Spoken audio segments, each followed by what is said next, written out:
Hi everyone, আজকে শনিবার। আজকে লাঞ্চ ছিল আলু ভাজা, ডাল, পনিরের তরকারি আর কুমড়ো ফুলের বড়া আর পোস্ত। আর খাওয়া দাওয়া করে আমি ছাদে গেছিলাম, একটুখানি রোদতে গেছিলাম। আর এই সময় না রোদে যেতে খুব ভালো লাগে, এই সময় রোদটা ভালোও লাগে। আর এখানে বিকালবেলা মায়ের বেনারসিগুলো নামিয়েছিল, সেটাই দেখছিলাম। পিঙ্ক কালারটা হচ্ছে মায়ের বিয়ের বেনারসি আর ব্লুটা হচ্ছে মায়ের রিসেপশনের বেনারসি। যেহেতু সামনেই আমাদের অনেক বিয়েবাড়ি আছে, তো তার মধ্যেই দেখছিল। আর এগুলো মা সেই বিয়েতেই পরেছিল, তারপরে আর একবারও পরেও নি। তো এখানে আমি একবার বলেছিলাম যে একবার বার করতে, তো ভাবছিল মা বিয়েতে এগুলোই পরে।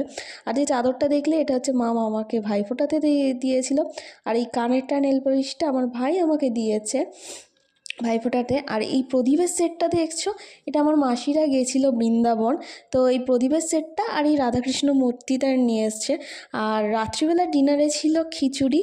তো এখানেই ব্লগটা এন্ড করছি। ভালো লাগলে প্লিজ সাবস্ক্রাইব করে দিও। Ta-ta, by.